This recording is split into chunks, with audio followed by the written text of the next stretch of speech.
Hey, help support the show by joining the Patreon or becoming a YouTube member. Also hit that like button to subscribe if you want more Cavs-focused content. Interesting game for the Cleveland Cavaliers because I don't think they played particularly well in this game. They only beat the Washington Wizards by 10 points. The Wizards are a really, really bad basketball team. Now, to be fair to Washington, I do think recently they've been playing, at least for them, some of their better basketball of the year, right? Like they beat the Nuggets, which was more of a low point for the Nuggets. I don't know. There's not really much here that makes me feel fine with how the Cavs played, like other than the fact that the Cavs won. And if we're looking at the big picture, the Cavs are a 24-win basketball team in December. They are not 24, 22-win basketball team in December. If they can get to 24 wins, they will have like 50% of their wins from last year and like 36% of the season. Right now, they're on track to be a 70-win basketball team. And in all honesty, if this Cavs team isn't the second best record or the third best record in Cavs history, we're probably going to be disappointed because they should be a 60-win team, right? Like that's where the Cavs seem like they're headed, or at least the trajectory that they're on. So I'm having a hard time this year striking a balance between like not wanting to be a spoiled fan who's complaining about their team on a 70-win trajectory, not destroying a team by like 40 points, and also being concerned about things that pop up in this game that may not be fatal versus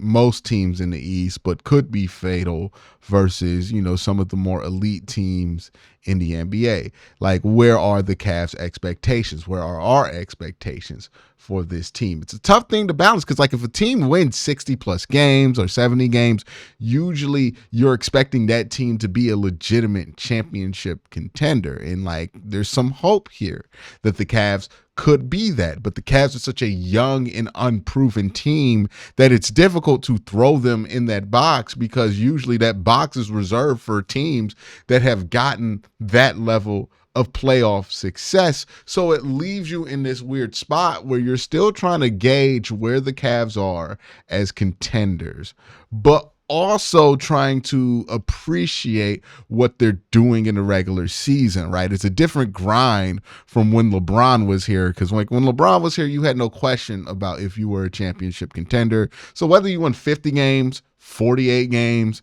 60 games, you really weren't tripping, right? LeBron's second run was much better than his first run in Cleveland, but he never eclipsed any of the win totals I think he had in that first run, right? Or he never eclipsed the 66 win season they had in 09 in his second run, which nobody ever cared about because you were confident in that team's ability to be a championship contender. But for a team like the Cavs this year, where you don't have that, you have to find this awkward balance of like, no, when you play the Wizards, you want to beat them by 100 because you still haven't proven what you've needed to prove, right? You don't want to see old problems pop up. You don't want to see old issues pop up. You want to feel like a completely different team, but maybe that just comes with time. Like maybe this is just an exercise in patience. I don't know the answer to how to handle this and how to be the good fan about all of this. I'm just acknowledging that this is an awkward place that we're in with the Cavs, where we're going to judge them sometimes based on not winning strong enough just because we're still trying to figure out just how good this Cavs team is right now because they're so young. The expectation, it feels unnatural to say the expectation is to win a championship. This team's super young. Evan Mobley's not anywhere near his prime yet. Same thing, argument can be made for Darius Garland. Like Donovan Mitchell's in his prime, but that's really it. So, like, it doesn't feel like it's a win now season for the Cavaliers. But when you win this much, that's what you're used to, the team being in that position, the number one team in the East. That's the position that you're used to that team being in. So everything that we use to judge that team is kind of based on that lens. So maybe this is nothing. This is a meaningless victory over the Washington Wizards, and it doesn't tell you anything negative about the team because they didn't beat them down by 20-30. Maybe it means that Evan Mobley is more important than some people think.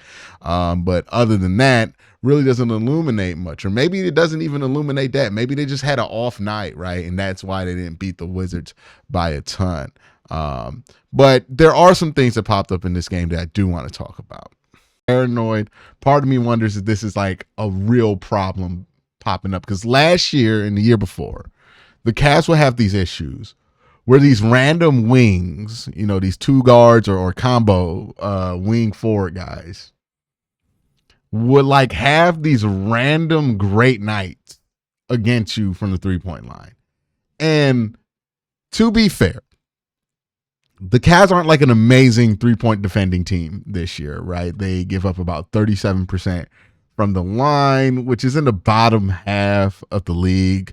But one of these teams that people tells me have all this length and everything else, and why the Cavs should be jealous because they have all this length, is the Atlanta Hawks. And the Atlanta Hawks are the worst 3-point defending team in the NBA. So maybe the length that we keep preaching about doesn't matter, and maybe it has more to do about help defense.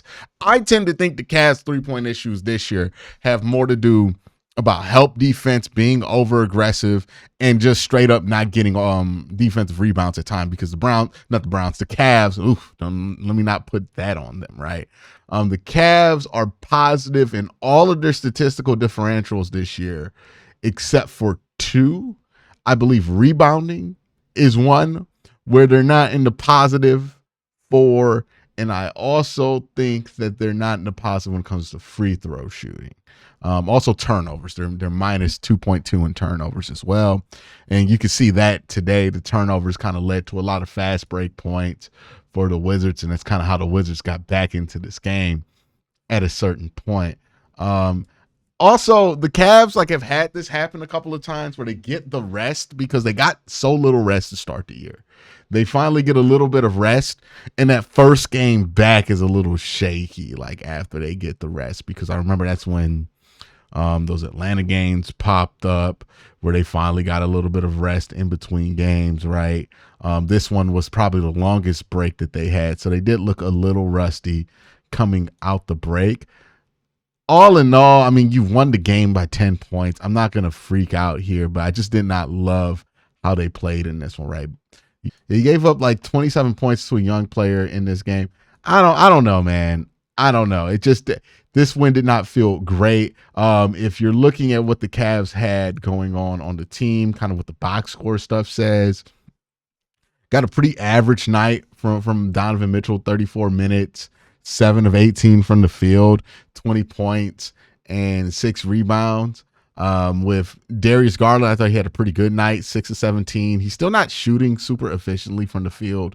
3 of 10 from 3 points. Still not hitting his stroke as well as you would want to, but 24, 8 and 5. He's doing a good job facilitating, moving the offense and everything else. Thought Jared Allen had a strong night. Same thing with Isaac Okoro. Maybe this just shows you how much this team misses Evan Mobley when he's not in. Evan didn't play in this game. He was out because of injury. Max Strus, who was thought to have been marked for return in this one, also didn't play in this game. So maybe that had something to do with also how the Cavs looked in this one. Just wasn't their cleanest game overall. I was just hoping for a stronger performance after a little bit of a break, especially at home versus a bad team. But this was more of a bit of a letdown performance here, especially after losing that game in Miami, right? I was hoping that they could kind of have more of a bounce back here. But now they go on. Monday they play Brooklyn, and then Friday, so they get another kind of couple day break here. They go on and play Milwaukee, but then after that, you get a little bit of a gauntlet here because you go Milwaukee, Philadelphia back to back. You get a day off, then you play Utah, then you get 4 days off again, and then it's Denver, it's Golden State, it's LA, it's Dallas. right? Then you get Charlotte, but then you come back with the game on ESPN at Oklahoma City. So that's like the next stretch for the Cavaliers. And, you know, they, ever since that Atlanta game, they've had some moments where they've looked really, really good again. They've had some moments where they've struggled a little bit, but like something doesn't seem like it's clicking as much. I think they're waiting for some guys to get back healthy. I think they really need some of that health to count on. Evan Mobley not playing in this game, I think obviously hurt. I think Max Strus not being available in this game, even though they thought that he could be available, was also something that hurt them. But let me know what you think down in the comment section down below. It's going to be a really short video, not too much to talk about after this one. Let me know what you think in the comment section below. Y'all have a great day. Having a better night. Peace.